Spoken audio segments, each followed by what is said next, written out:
So, hi there, ladies and gentlemen. Great to have you all here. So, let's see. Hi, Patricia. Hi, Renyard. Hi, Manji. Hi, Sunset. And I think that's probably it for the moment. Okay, we'll get a lot more any second now. Yes, I have travelled a lot. But France I know particularly well because I used to go there every week. Okay, yeah, a shock is a single event. It's something that shocks you, whereas shock, uncountable, is a feeling. It's something more internal. So, hi Orlando, hi Vitali as well. Great to have you both. And let's see. Next stream is on Thursday the 15th at 4 p.m. Good morning, Manisco. Yeah, it's morning for me, definitely. Okay, so let's rock and roll. Let's get right down to this. Okay, these are the last two paragraphs of this article we were doing about Arcologies, these huge, great big buildings, a city-like building. Okay, so there is also the argument that permanently living within an enclosed area would not be pleasant, although it is comforting to know it is possible should an ominous, prophetic, apocalyptic, doomsday, sinister, sensational event make the outside world unhabitable. Okay, this is one of these questions which I think various answers fit. Although I think some probably don't. Well, we'll see. Okay, so I've got Sinister from Sunset and Doomsday from Vitali. What do you think about this one?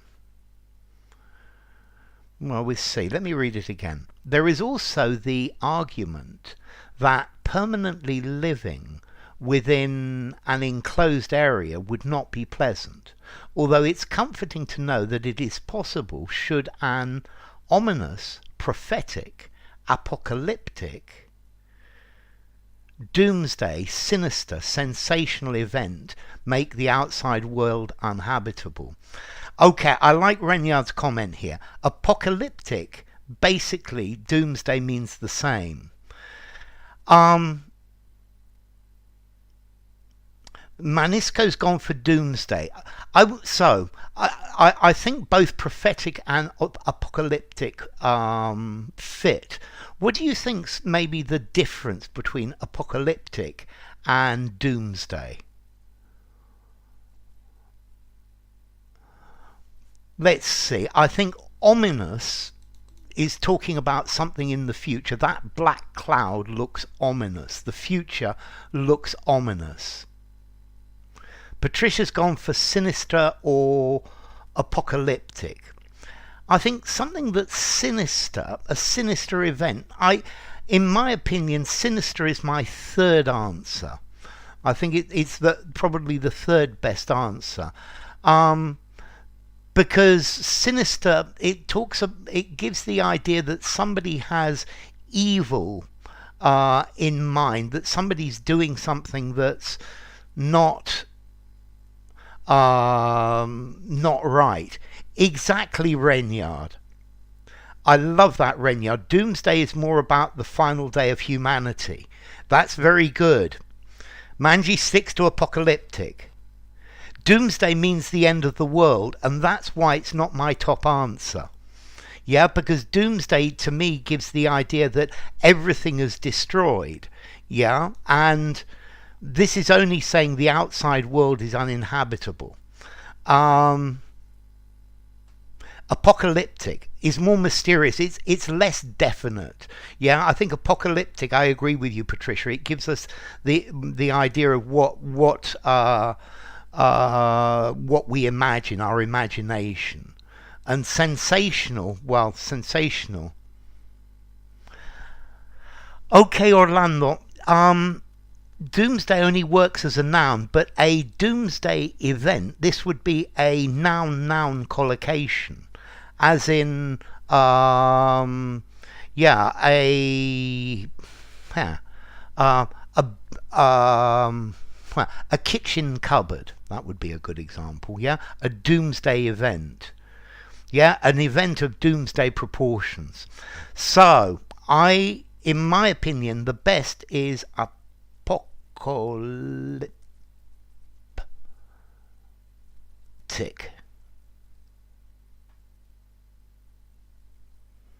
No, it wouldn't work. A sensational event. Because I think sensational is more that everybody's talking about it, and everybody would be talking about it, but it's different. So, in my opinion, my first answer is apocalyptic. Doomsday. I'm less happy with doomsday. It might work, but I think nobody would be left. And sinister. It could be, but it talks about motivations as well. So, yes, Manji, well done. Let's try the next one. That's very good, Rainyard. Sensational is normally positive. Yeah. I agree with you, Vitali, that the apocalypse talks about the end of the world as well. Apocalyptic was the one that they used, and that's why I don't. That's why I said that question is a bit. It's open to debate, yeah, and I think I would accept apocalyptic, doomsday, and sinister, yeah, but not the other two.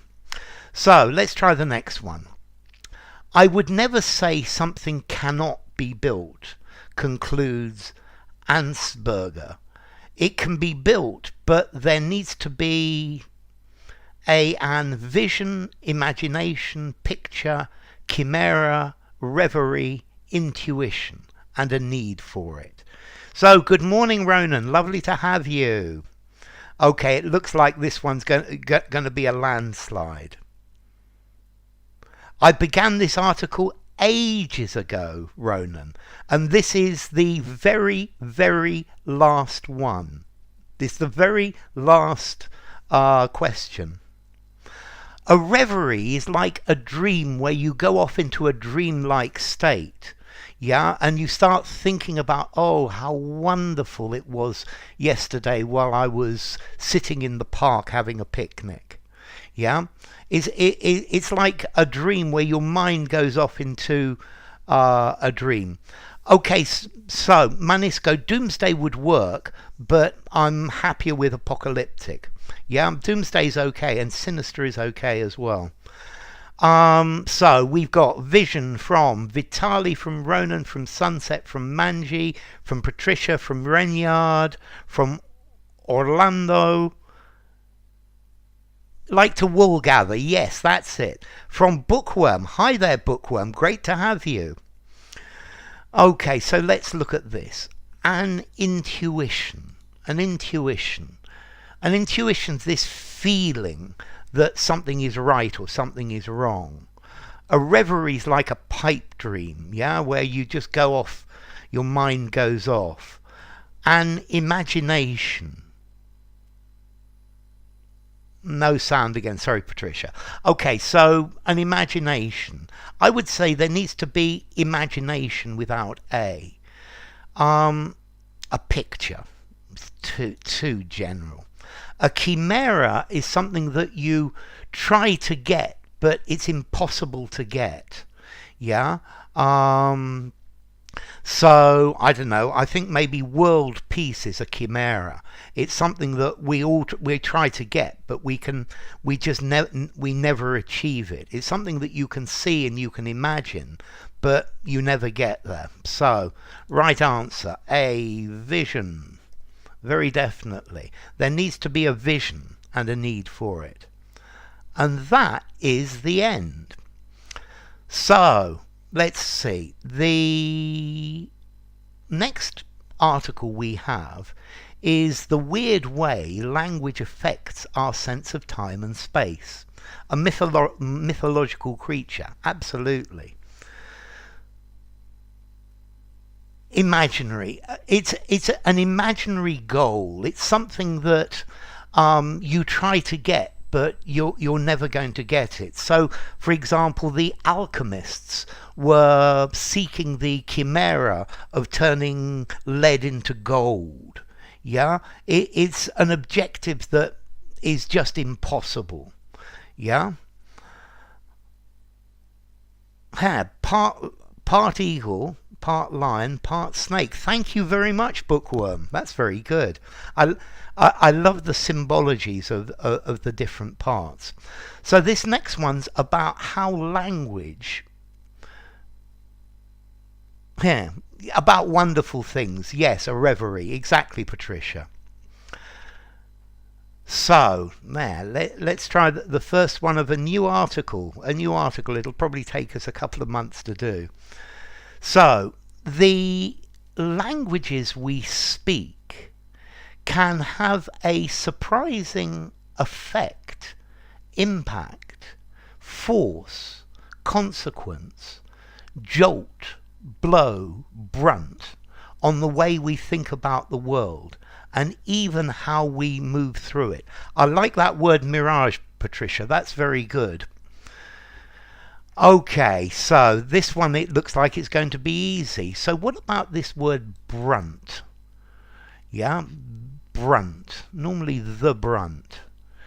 Okay, we've got impact for Sunset, Vitali, Manji, Manisco, and Renyard.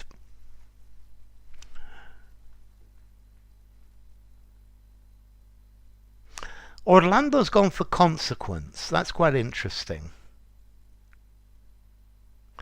Have a surprising consequence. That's quite good. Okay, so I'm going to let you guys and girls explain brunt for me. A jolt is something electric, yeah, or to a jolt. Okay, me too, Sunset. I know my character is different in English and Spanish. I'm much happier in Spanish, a much happier person. Okay, so we've got impact for Ronan and for Patricia, and Ronan's given the key thing. An impact on, exactly, Bookworm. Okay, it would brunt is more on the negative side. Yeah, brunt is the major part of something. Vitali says as in bear the brunt of something. So he bears the brunt of the work. Yeah. The main force of something unpleasant. That's very good, Renyard. I like your definition. Is a hyponym. Yes. Yes, I would say a strong impact, Orlando. That's a good word. I like hyponym. A surprising consequence on. I would probably say a surprising consequence for. Take responsibility for. To bear the brunt of the responsibility. The worst part of something. I like that one. That's good, Vitali. Okay, so let's see. Effect would need an E. A surprising effect. Because affect with an A is very different. Great to have you, Jack. Impact. Have a surprising impact on something. A surprising force on. I would probably say can be a surprising force on the way we speak. The public sector bears the brunt of the cuts. Absolutely. Great to have you both, Elena and Jack. So Impact on is probably the best one. Jolt is very sudden, and blow is very negative. Orlando, most native speakers won't be able to tell you the difference, whereas I'm sure just about everybody in this class who are not native speakers will be able to tell me the difference. Okay, so let's try the next one. But the problem is most native speakers don't know the English language. Yeah, by the time I left university, I was still very ignorant about the English language and things like that.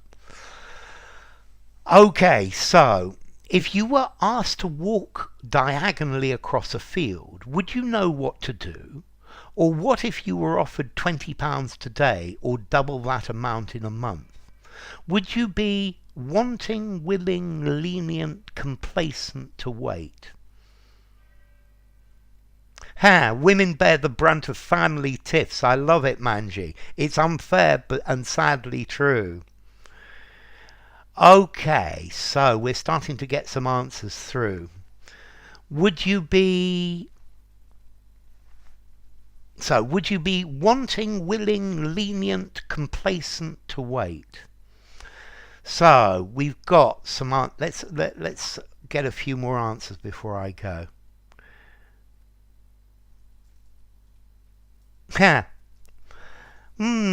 You see, I think grammar is a very important thing to learn about your language. One thing they do in Spain with the kids is they make them analyze sentences.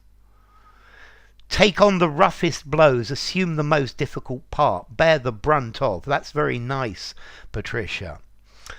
Okay, so we've got willing for Vitali, for sunset, for Manji, bookworm's gone for complacent, Renyard's gone for willing. So let's look at these words. Ronan has gone for willing, he's definite. Lenient, as in being able to tolerate that exchange of money. Let's see, Orlando, I don't like lenient very much. If somebody is lenient, you don't punish somebody very harshly. You are merciful. Lenient's talking about giving people the benefit of the doubt. Yeah.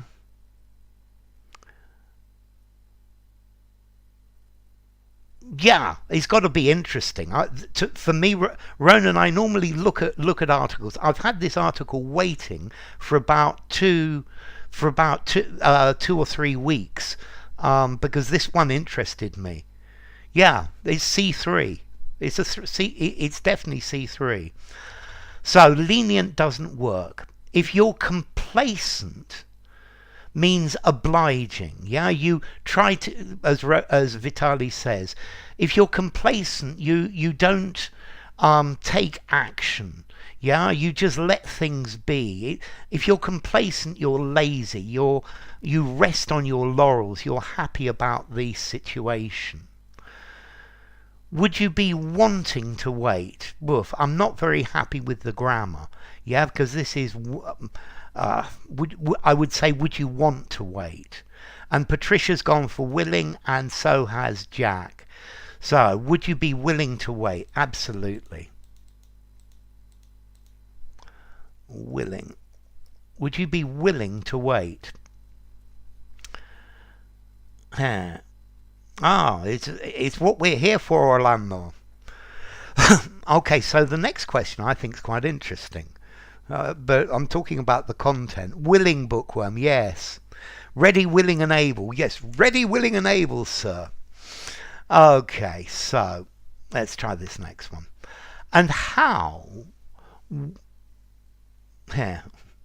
wait to wait 2 weeks for a month for the money. Rest on your laurels. To be complacent. I'm glad you like it, Renyard. And how would you line up 10 photos of your parents if you were instructed to sort, to classify them in consecutive, progressive, chronological time order? Would you place them horizontally or vertical? In which direction would the timeline move? So I would do it horizontally, and the oldest would be at the beginning and the newest would be at the end. But that's just because of my mindset, which is actually very interesting in itself. So, and how would you line up 10 photos of your parents if you were instructed to sort them in consecutive, progressive, chronological time order? Yeah.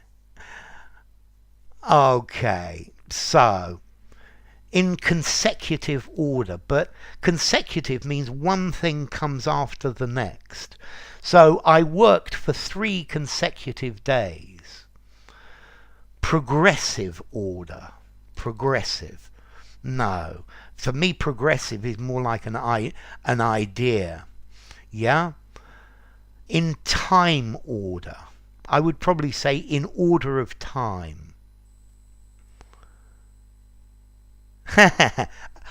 I met a girl who was willing, and now I'm using penicillin. I love it, Patricia.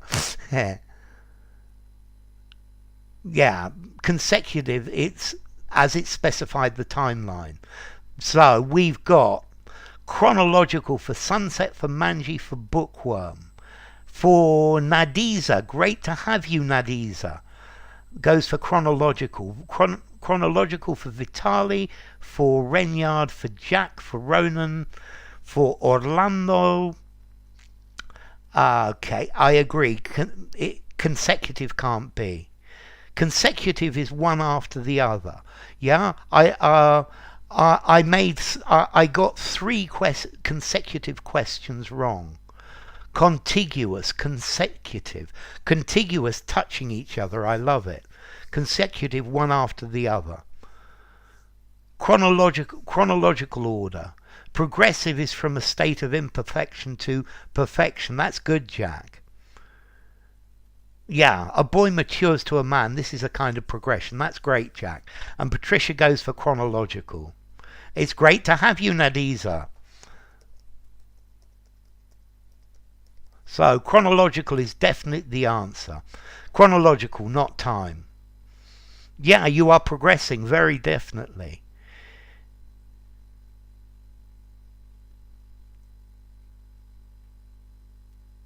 If you were not to use in order.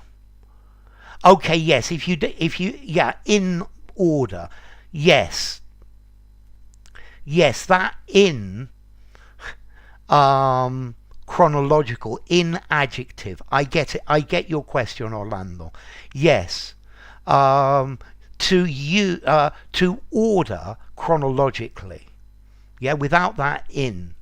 Yeah, how would you order them chronologically? These might seem simple questions, but remarkably, your answers to these questions are likely to be powered, influenced, leveraged, lured, coerced by the language or languages you speak. Yeah, yes, Orlando, it's good.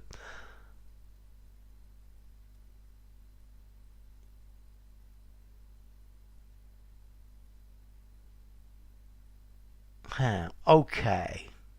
So, Alexander 11th the Great to have you, Alexander. Chronological age, mental age, yes. In alphabetic order, alphabetically.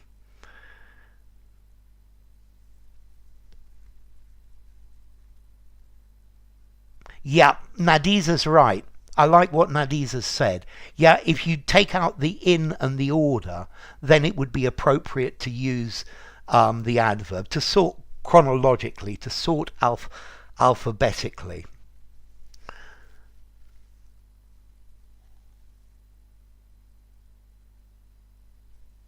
Yeah, as in 1, 2, 3, ordinal.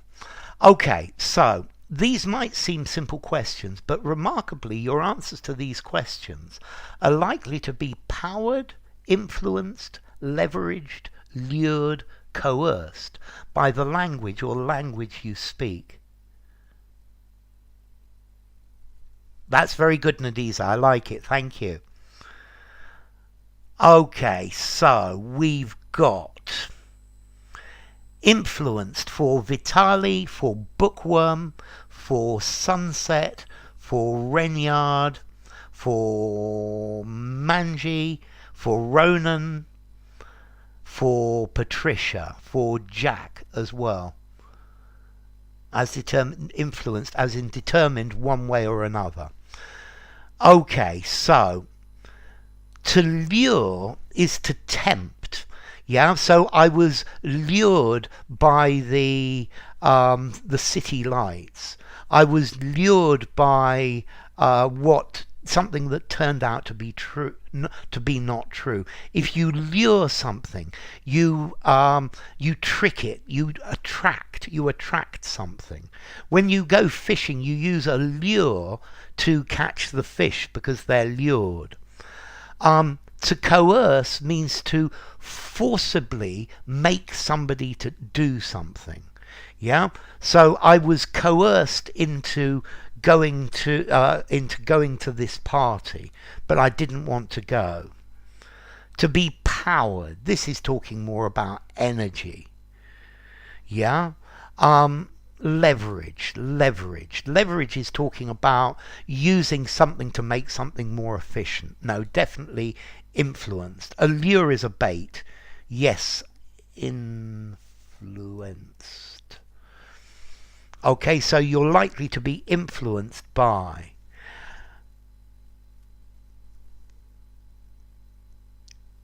Leveraged. I guess leveraged would work. Yeah, but it looks weird. Yeah, your answers are likely to be leveraged, to be influenced, to be more influenced than reasonably possible. Mauro, great to have you. You are likely to be influenced, to be I'm trying to think of a phrasal verb for Renyard, for Mauro, but I can't. She lured me into something pretty alluring. I love it, Renyard. Polyglot, lovely to have you. So, to influence, to have power over, to change, to... I can't think of one. If we're lucky, one of these wonderful students out there is going to give me a phrasal verb for influence. Lured by the sirens around Helen of Troy. Impinged upon. That would work, Vitali. That's a pretty good one. Yes, long time no see, Polly, but it's great to have you. Okay, so let's try I really like this next question. What glots do you, Polly? I love it. Okay, in a new book we explore the many internal and external factors that influence and manipulate the way we think. From genetics to digital technology and advertising. And it appears that language can have a fascinating, riveting, thrilling, engaging, enthralling effect on the way we think about time and space. Yeah, it's great to have you, Polly. So, in a new book, we explore the many internal and external factors that influence and manipulate the way we think, from genetics to digital technology and advertising. And it appears that language can have an fascinating, riveting, thrilling, engaging, enthralling effect on the way we think about time and space. So Orlando's gone for all of them. Which do you think is best, Orlando? Because to me, very clearly, there is one that is better than the other. Okay, we've got fascinating from Sunset, Vitali and Ronan and Renyard. You got drawn into the vortex. Enthralling from Manji. Let's see Sunset. I actually had bewitching here before. And I think if you use the word bewitching, it actually changes the meaning. Swayed by. Influenced. Swayed by. I love it. Vitali. So Maudon. To be swayed by. To be influenced by. Jack says fascinating. Fascination alone refers to knowledge, while the rest is feeling in one sense or another.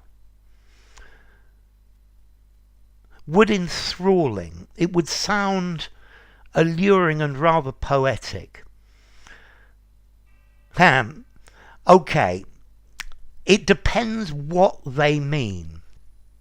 Polyglot goes for thrilling. Patricia goes for engaging. Orlando goes for fascinating. Yes, it changes the meaning. It means the effect is you are in thrall or you are bewitched. Yeah, you're bewitched by it. So you could be in the thrall of language. Okay. Yes, the meaning here is like. Likeable. Something that people like. Engaging or fascinating for Patricia. So, an engaging effect. If something... Let's see. If I would say a person is engaging. A person has a very good style. Yeah, but Vitali's English is really, really good, Manji. Under the spell of. But so, that's the point, Jack. These four, riveting, thrilling. No, let's see, enthralling, under the spell of. An engaging effect. No, it's definitely fascinating. Because this talks about how the reader feels. Yeah? And I think a reader is fascinated by the information. It's clearly the best word. Interesting. Exactly, Orlando. Interesting is the meaning. Yeah? Okay? Interesting is the idea of this. Interesting would fit really well. You see, riveting. A riveting effect. No, something that... It's not exciting, it's interesting, because riveting and thrilling are exciting. Yeah, winsome, I love it. An engaging effect. I think a person is much more engaging, because engaging talks more about interaction. The wonder, fascination. It's talking more about interest. You're fascinated, yeah, but by something you're really interested, whereas you're enthralled or riveting. It's too strong, yeah. You're fully captivated, which is not the case, yeah. Your mind is working on it. Oh, and the next one's going to be debate as well. Greek. Thalmazein is said to be the feeling from which philosophy and fables arise. Wow, that's great. I love it. Thalmazein. Fascinate. Yeah, very definitely. Okay. The relation between language and our perception of these two important dimensions, space and time, is at the pivot, kernel, soul, heart, crux, hinge of a long debated question. Is thinking something universal and independent of language, or are our thoughts Are our thoughts, notice, are our thoughts instead determined by it? So mesmerizing has got the idea of enthralling as well. Yeah, whereas something's fascinating, it stimulates the little grey cells. And this question I really like. No, Jack, the first feeling man felt was fear. Yeah, oh my God, I'm going to be eaten. Okay, woo. Okay, this one's great. I love it. We've got heart for Vitali, soul for Sunset, pivot for Reynard, hinge for Ronan, Manji goes for heart, high inspired by nature, great to have you.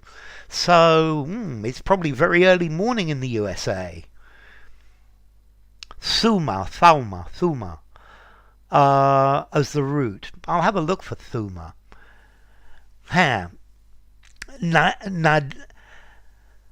Nadiza goes for pivot. I love this. This one's gonna be a good one. So, the relationship between language and our perception of space and time is at the pivot, at the kernel, at the soul, at the heart, at the crux, at the hinge of a long debated question. So, look at this word at.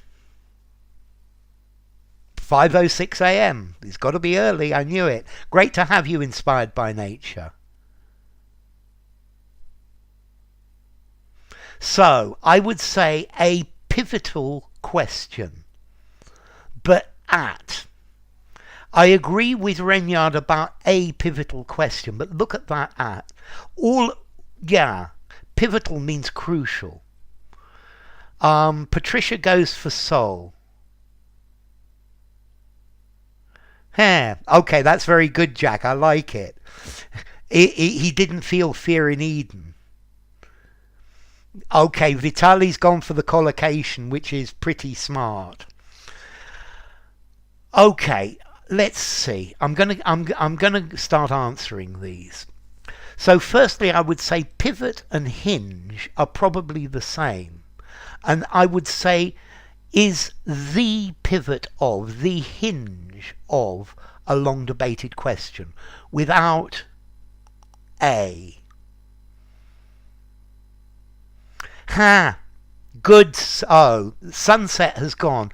Is the crux of, not at the crux of.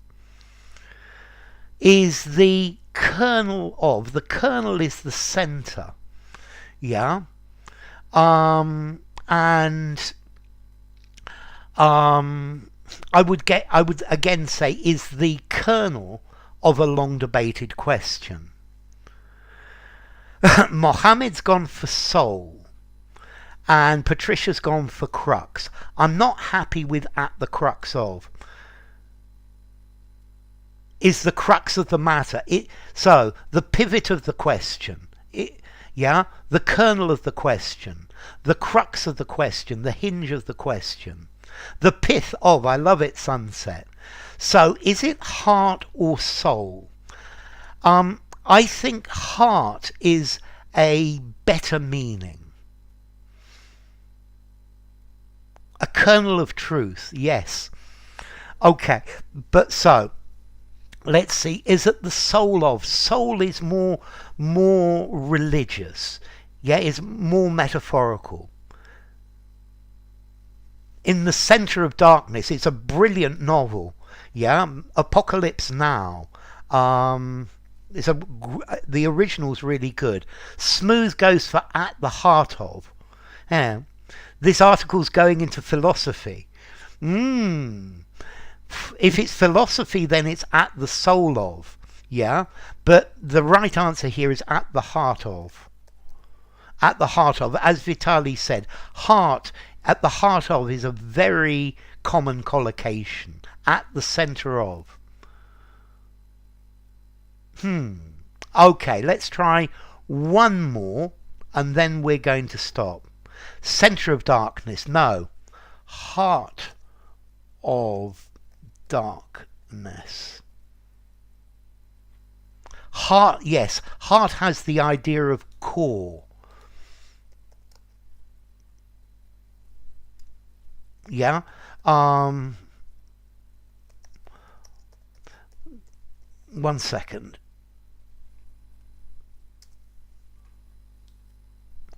Okay, so Heart of Darkness.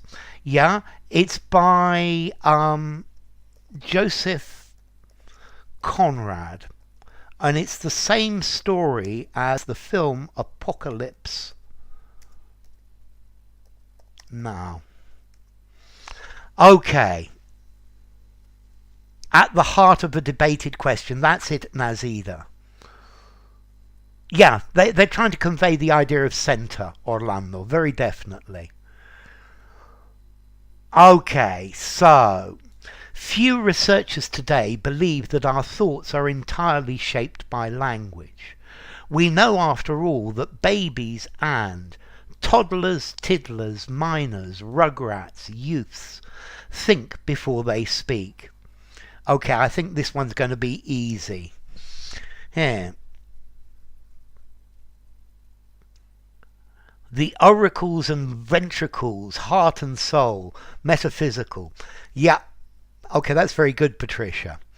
So, babies and toddlers, tiddlers, minors, rugrats, youths. Think before. Let us have a couple more answers first.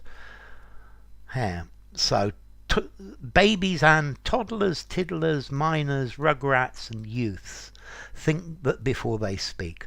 So, a youth normally talks about a young man, but a youth to me is 14, 15, 16, 17. Yeah. Okay. So a tiddler is something that's very small.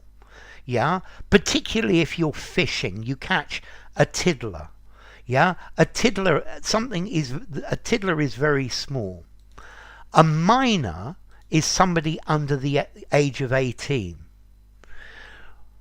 Rugrats, I guess it would work, but it's too informal. Yeah, Rugrats talks about toddlers and babies. Yeah, it fits, and also Rugrats, it covers babies and toddlers. Yeah, and then we've got, so I need to give the answers given. We've got toddlers for Sunset, for Vitali, for Manji, for Renyard, for Patricia, yeah, Rugrats, or watch the series Rugrats. Yeah. Fetus. A fetus is before it. Huh. Okay, do fetuses think? I am certain fetuses think. Also, there's a series, a cartoon Rugrats, Sunset. Yeah, which is quite funny as well. So the answer here is toddlers. Yeah, people who toddle, they walk around very unsteadily. Yeah, I'm sure a tiddler is a very British phrase. A tiddler is just a tiny little thing. So, time to stop. Thank you all very much for coming. Let's see. First things first. Next stream on Thursday, 15th of December at 4 p.m. UK time. So, thank you all for coming. It's been great having you. Thank you for coming, Vitali. It's been a pleasure having you. Thank you, Mauro. Thank you, Inspired by Nature. It's good to have you. Thank you, Manisco. Thank you, Orlando. Thank you, Jack. Thank you, Patricia. Thank you, Manji, as well. Thank you, Sunset. Thank you, Nadiza. It's great to have you. Who else? Thank you, Renyard. Thank you, Mauro. Thank you, Ronan. Who else? Who else? Who else? There are lots of other people here. Thank you, Smooth Mo. Thank you, Jack. Thank you, Mohammed Hamid. Thank you, Sunset. And who else? Who else? Who else? Who else have I missed? And thank you to anyone else that I've missed out. Thank you, Elena, as well. You're the one I missed. Thank you. It's lovely to have you all. So take care of yourselves, and I will see you all on Thursday with a bit